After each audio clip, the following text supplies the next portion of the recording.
Hello and welcome to the Korean Beauty Show podcast.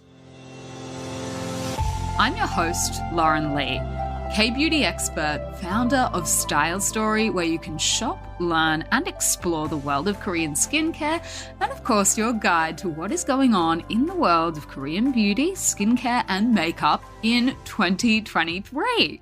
So a big welcome back to the show. It is obviously the first episode back. We are in January 2023. It's my first week back in the office after my holiday, and in typical back to work style, I was all set to record the show and have the episode out for you on Thursday morning as planned. And I wrote my show notes, got into my pantry, which is where I normally record at home because it's nice and quiet. And predictably, I was not able to record because something went wrong. I often record using my Mac Air. And if you have a Mac Air, you probably know they don't have all the same plugs as a typical laptop PC. So in order to plug my mic into my Air, I actually have an adapter, and I have no clue why. And I don't know how this happened, but the adapter that I always have plugged into my mic was nowhere to be seen. So I got in there, couldn't find it. I spent the next 35 minutes madly tearing around the house to see if I could find this adapter. Couldn't find it, gave up, went on and purchased another one online. So I am here in the office using my PC while I wait for the new adapter to be delivered. So it has not been a great start back podcasting this week for me. Just an apology in advance if you hear any background noise. Our office is on a main street in Gangnam, and it is quite busy traffic-wise outside. So if you hear random horns and things like that, you will have to excuse me. But yeah, that has been my start back at work for the week. I hope your weeks are going better than mine. I hope everyone had a really nice holiday. I definitely did. I think I mentioned on the show last year that I was heading over to Canada with all of my family. My husband's side of the family has a lot of family in Toronto, so we spent some time with them, which was lovely. Haven't seen some of them since I got married, which was over 7 years ago. So really, really nice to catch up with family. And of course, I then flew over to New York, which is a really short flight away from Toronto. I didn't realize that before I'd started planning this trip, and went and popped into CO Bigelow, which is the first offline store in the States that is stocking our Jellicoe products. Got to meet up with the team and chat to them and see what's trending in New York, what the customers are looking for, which of our products they are keen on. And so that was a really, really great trip for me. It was really fun to pick their brain because there are a lot of differences between the products that are trending over there at the moment and the products that are trending here in Korea, over in Australia. So that was really, really interesting. One of our products, the Cinnamon Toast Sugar Scrub Foam, was actually sold out when I went into the store, which is crazy. That is one of the most popular of our products over there. So that was interesting. The other bestseller over in the New York store is, of course, our bubble tea steam cream, and that was the number one best-selling product on Style Story last year, out of everything, out of all the hundreds of products that we have on the site. So that was not a shock, but it was just really great to actually meet them all. Last time I spoke to a lot of them was over Zoom when we were doing our training to get them up to speed basically on what the products are, how to use them and all of that good stuff. So that was a really, really good holiday. Unfortunately, I've had a little bit of jet lag on the way back. So that has not been as fun. But anyway, I'm here, I'm back, I am at work, we are podcasting. So let us get stuck into it. What I really wanted to talk through today and just touch base on is obviously it's the start of a new year. And I'm pretty sure I did this last year, but it was a whole year ago. So forgive me if I'm slightly off base, but I'm pretty sure we started the year with some predictions. And I wanted to do the same thing again this year and just give some predictions on where I think the industry is headed, what I think is going to be trending this year in Korean skincare. Obviously, Korean skincare is becoming in some ways a lot more synonymous with global beauty these days. It's not niche, whereas once upon a time K-beauty used to be quite niche. Now it really has gone mainstream, and even if the products and brands are not available mainstream, a lot of what is being done here and being manufactured here, because so many global beauty brands now do manufacture in Korea, you're seeing a lot more congruism, a lot more of a lineup in between what's trending overseas and what's trending here. Not 100%, but definitely more so than it was in the past. Back in the day, it used to be that we were doing really weird and wacky things over here and that the rest of the world was doing something else. But nowadays, particularly with things like TikTok and those kind of trends, I think global beauty has a lot more in common than it used to once upon a time. So, without any further ado, let's get stuck into it. One of my predictions is that the Skinimalism trend, the minimalist trend in skincare, is going to continue. So, what do I mean by that? I guess things like the clean look. There was the clean girl aesthetic that was really trending last year. That has been popular in K-beauty throughout the pandemic. The idea of less is more. People started wearing a whole lot less makeup, a whole lot less stuff during the COVID pandemic just because they were stuck at home. They didn't need to go too overboard. The economic environment has changed a lot. A lot of countries are on the tip of, if not already into, some sort of a recession. And that's got people thinking a little bit more mindfully, potentially, about what they're going to spend their money on. There's also the growing consciousness and a better understanding about state of the planet.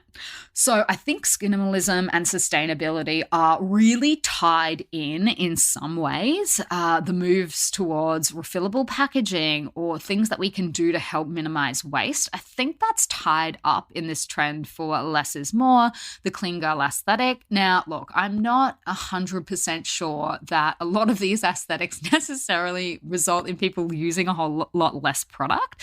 Particularly, I'm often surprised, if you jump onto social media and you see people doing like a no makeup look, how much makeup is actually involved in that. But I do think on the whole, the idea of using less, having a lot of 2-in-1 multi-step products to try and cut down what we were calling in Korea skip care, that kind of thing, I think is definitely going to be a trend going forward into 2023 as well.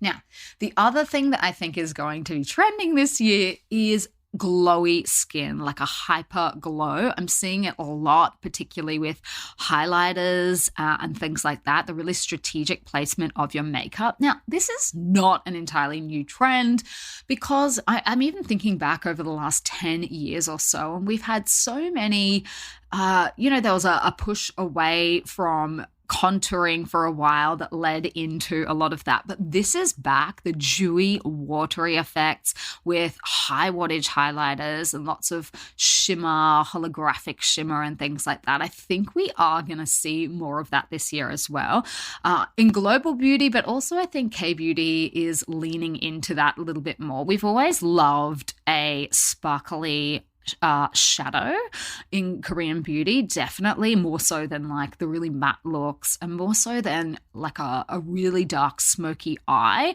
We tend to go a lot more over here for the glimmery, shimmery shadows. So I think glow is definitely going to be in again this year. It might take on a slightly more iridescent form than it has in the past, but this kind of look, particularly for base makeup and things like that, has always been popular in Korean beauty. So it's not entirely new, but I think we're going to see more of that again this year, particularly with the makeup brands. I'm seeing a lot more really glittery sort of looks and things like that. Vegan beauty is the other one, and this one has been on my list, honestly, I feel like every year for the last 3 years, but it just keeps getting bigger as a category. So I don't think we can ignore it as a trend. I think it's going to keep getting bigger and a lot more brands are jumping on, like even the sheer amount. I was having a look through our website the other day, stylestory.com.au. One of our category pages is for vegan beauty products, and it's getting really busy in there. Like, there are so many products that are vegan these days. It almost, once upon a time, if people were looking to shop via a vegan category, it would be a fairly slim picking. Like, you wouldn't necessarily have access to everything.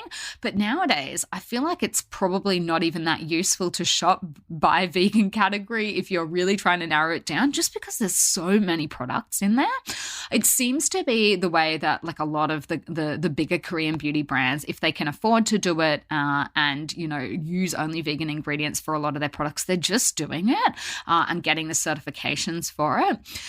One of the things that I have noticed is that there is a disconnect between the concept of vegan beauty and makeup and whatnot here in Korea versus overseas. And what I mean by that is, here in Korea, a lot of non-vegan consumers have started to become interested in this category because it is being linked with sustainability, and the companies are really saying that, this is the more future conscious choice. Everything's cruelty-free, vegan, sustainable, and they're linking these three terms in together. Whereas overseas, it's not to say that there aren't people looking for vegan products. There certainly are. And we've done a few straw polls even on our Instagram for Style Story just to ask people, like, how important is this to you? But it's still a niche for people that aren't vegan and don't follow a vegan lifestyle. And the reason for that is, I think maybe consumers are a little more savvy about the fact that just because it doesn't contain animal ingredients or animal byproducts does not necessarily mean that it is better for the environment. And one example that I often see people bandy about is leather, for example. Obviously not for cosmetics, but leather. When it comes to things like leather, people say, well, I don't want to wear leather. I would rather have a substitute, because it's vegan. But a lot of those substitutes end up being worse for the environment because they contain things like plastics that don't biodegrade and don't break down as easily. So I think potentially Western consumers are a little bit more clued on to the fact that just because it's vegan, it doesn't mean it's better for the environment necessarily. A lot of the techniques used to farm non-vegan alternatives are really, really bad for the environment. So I think vegan beauty will continue to really grow in K-beauty. I don't know if the rest of the world is going to follow along with this trend. I think there's probably a little bit more of a differentiation for, some consumers about the fact that vegan and cruelty-free isn't the same thing. That has always been a confusing element for a lot of people. What's the difference? Aren't they both? And they're different. They are different. It means different things. Vegan only means that the product itself and the ingredients in it don't contain animal ingredients like, for example, propolis or animal byproducts. So propolis would be an animal byproduct because it's created by bees. I guess snail mucin would be another animal byproduct. So none of those things are vegan. Cruelty-free, however, means that the product wasn't tested on animals. So it's potentially possible that you have a vegan product, say something that doesn't contain snail, but you tested it on an animal. Now, I don't think that's very common at all. And, animal testing in general in most countries has been phased out, but it's technically possible that you could be cruelty-free but not vegan and vice versa. So vegan beauty for K-beauty, you'll see more of it this year. There's just no doubt in my mind this is going to continue to be big. The other thing that I think probably deserves its own category is the focus that I'm seeing again on these supercharged ingredients. Things like your peptides, collagen, retinol, hyaluronic acid, which, is that a trend anymore? Not necessarily, but it's still popular. Things like bakuchiol. All of these ingredients that have a lot of scientific studies conducted on them, that have a lot of data to back up their efficacy. These are really, really trending at the moment everywhere, but for K-beauty, this is a little bit new, particularly for things like the retinols. I'm seeing more and more brands come out with retinols. They're definitely on the lower strength of the market, and that's for a reason. I think I've discussed this before. If I haven't, we've got a blog post on the Style Story website that's all about why retinol isn't so popular in K-beauty and some of the alternatives that Koreans often use. But having said that, a lot more products are coming to the market with these lower strength retinols, And, you know, it's just because of how much research has been done into it and how well understood all of these are. You know, obviously, I think a lot of our listeners will be very familiar with retinoids in general, but for those that aren't, they can help to stimulate quicker cell turnover. They're good for reducing things like fine lines, pigmentations, signs of aging. For those with acne-prone skin, they can help reduce sebum production, which is why a lot of the treatments and that you will be recommended by a dermatologist if you go in for an acne consultation will contain some form of a retinoid.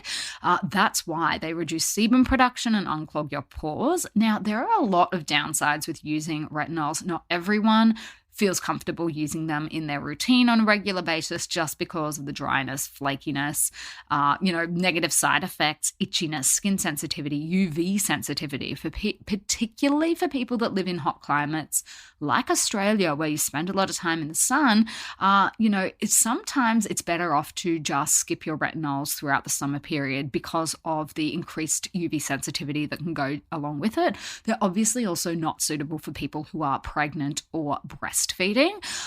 So that we get a lot of inquiries about that. You know, what are the kind of products that I can use while I'm pregnant or breastfeeding? And that is the number one thing that is on most people's radar, is that I don't want anything with vitamin A in it, nothing with retinol, any of those ingredients, because they are contraindicated for those who are pregnant or breastfeeding.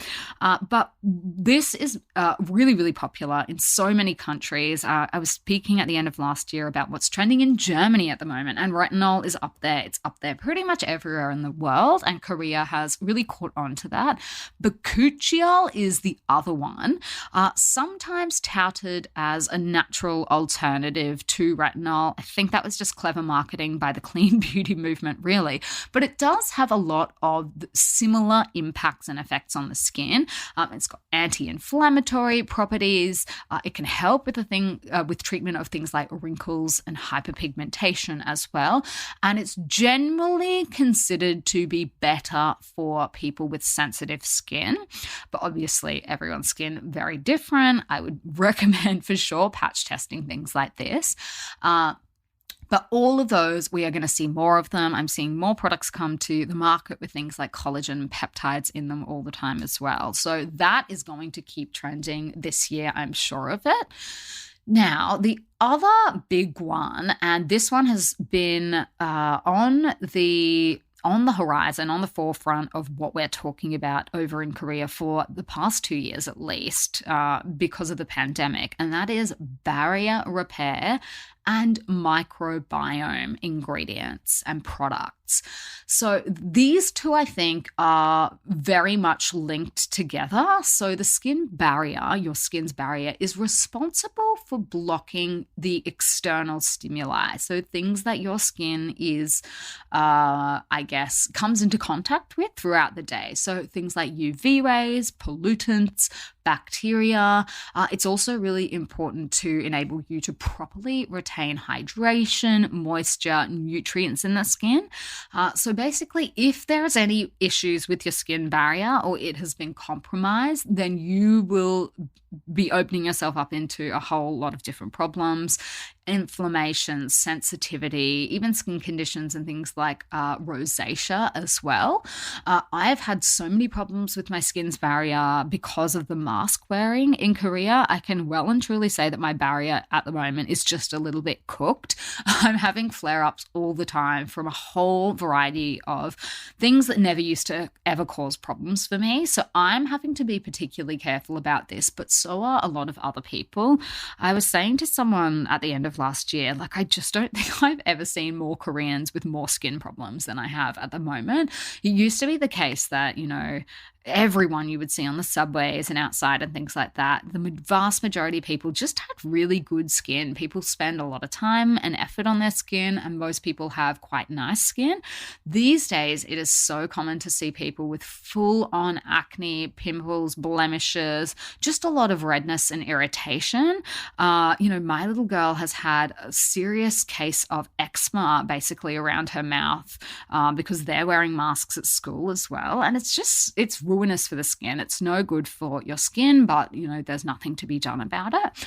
So the idea of maintaining and protecting your skin's barrier has really gained popularity at the moment, particularly in Korea. Apparently, a local study here was saying as of May 2022, the search volume for microbiome ingredients, which is linked to this, had increased 1,600% compared to the previous year. So the idea of the microbiome and protecting it is because, a lot of the focus is on increasing your skin's immunity. So a lot of brands have shifted their focus onto this concept of microbiome beauty to address the effects and impacts of skin that has become overstimulated. And microbiome beauty is what we're really talking about is ferments and fermented ingredients a lot of the time. So probiotics, prebiotics, postbiotics, all of those kind of things that have naturally had a very long history in Korean beauty. Now, a lot of Western beauty brands and overseas brands are leaning into the microbiome trend as well. This is definitely not just a K-beauty trend, but it has a very long and familiar history that a lot of Koreans feel very comfortable with using these kind of ingredients, things like lactomyces, bifidoferment lysate, a whole lot of different lysates. So that I think will be on the rise this year as well globally, but also in K-beauty, honestly, nearly every second release at the moment, I feel like, is adding either probiotic ingredients to products that were already on the market, like Lanesia's water sleeping mask, or they are coming up with new formulas that are all about barrier repair and the microbiome. So we're going to see more of this year, kombucha, even things like that. These are all the kinds of things that we're talking about for that kind of trend. That is definitely going to continue this year. So yeah, the next one on my list is the at-home beauty devices. And I've had countless DMs from people asking me, what ones do I recommend? What are the good ones? So because of the pandemic as well, this has really accelerated this trend of doing a lot of your, the device type things at home, your LED masks, your ultrasonic facial cleansers. There's brands coming out with the electric muscle stimulation, even HIFU, which we did a whole episode on that last year. If you're interested in HIFU, which is the high intensity focused ultrasound, some brands have come out with at-home versions of that, radio frequency, all of that kind of thing. Now, I have mixed thoughts on a lot of these devices simply because when it comes to the stuff that you're using at home, a lot of the time it will be tested for safety, but not necessarily have been subjected to the same rigorous level of testing for efficacy that the in-clinic ones have. There is absolutely no comparison between what you will receive in clinic and what you will be doing at home with these devices. Like, anyone that tries to tell you otherwise is probably trying to sell you one of these, and it's just not the case. There's no way. If you look at the sheer cost of these machines, they can run into the tens of thousands of dollars for the clinical ones that are used in clinical settings. So do not kid yourself that what you're using at home is the same as what you're using in a clinic, but that's not to say that you might not like the results of it, that your skin might look a little bit more toned and tighter and smoother, but you're not going to be seeing the same results as you would if you went into a clinic and, had one of those kind of treatments done, particularly for things that are designed to, firm or reactivate your collagen and stuff like that. But this is a really big trend at the moment. A lot of brands are jumping onto it. I don't think there's any harm in it. I don't know if I'd go out and spend a whole lot of money on this kind of stuff. But then obviously you get what you pay for as well. If you're buying something for $100, really, you're not going to be seeing the same results, particularly compared to the in-clinic treatments. But if this is more in your price range and you like using these kind of things, by all means, go for it. Some of them, the only other thing that I would say about the at-home devices that makes me a little skeptical and why I personally don't use them is because of how long you have to use them for. A lot of them, they want you to be using it, for like a certain amount of time every single day. And I just don't know how practical that is for the vast majority of people. Maybe if you, I don't know, have a lot of spare time on your hands, then this might be, more suited for you. If you're a super busy person, or you're the kind of person that, forgets to take your medicines, or forgets to, do things in your daily life because you're just so frantic and busy, this is probably one to skip. And if you really want to try it, just go in and have, a treatment in clinic, if that's economically viable for you, a one and done thing, particularly for things like HIFU. For example, here in Korea, this is really popular. And I've spoken to a lot of the girls. The best people to talk to are the girls that work at the dermatologist's office and the clinics, because they try everything and they talk amongst themselves and they have their favorites. So for something like a HIFU, they recommend in the clinics to get it done once a year. Some of the girls that are really, really into it tell me that they get it done every 6 months, but you do get results from it even just going in once a year. So that's a lot more efficient use of your time maybe than doing an at-home thing every single night. Obviously budget, permitting, but over here in general, it's a lot more economical. So look, that's what I would say, but I think the trend is definitely going to continue. So keep your eyes out, your eyes peeled for more at-home beauty devices. Now, the other trend is, and the one that I'm going to finish up with, this is the one that's dearest to my heart, of course, is jelly skin or jello skin. Now, this has been really trending at the moment in Korea. I'm seeing a lot of articles come out about it. There was even one in Vogue about the jello skin trend. Jello skin and this idea of, bouncy, hydrated, elastic, almost, chewy or squishy looking skin. This was the inspiration behind our brand, Jellico. That's what we were aiming to do, more so than the jelly textures, which is obviously also something that we have tried to incorporate into the brand. But this idea of skin that just looks squishable, squishy skin, transparent, clear, and bouncy. This has really taken off as well. I think we'll probably see more about this year as well, just because it ties into the other trends that I think are really ongoing at the moment. Things like using the supercharged ingredients to get that transparent look. Obviously, the minimalism, the Skinimalism look, that really works hand in hand with that. The clean, barefaced beauty and glowing skin. All of these things are similar to jelly skin as well. But jelly skin is supposed to be, pinchable. Basically, if you pinch the skin and it bounces back to its former shape, then your skin is in good jelly-like condition. And the key to jelly skin, really, this should come as no shock, is hydration. You need to pump up that hydration.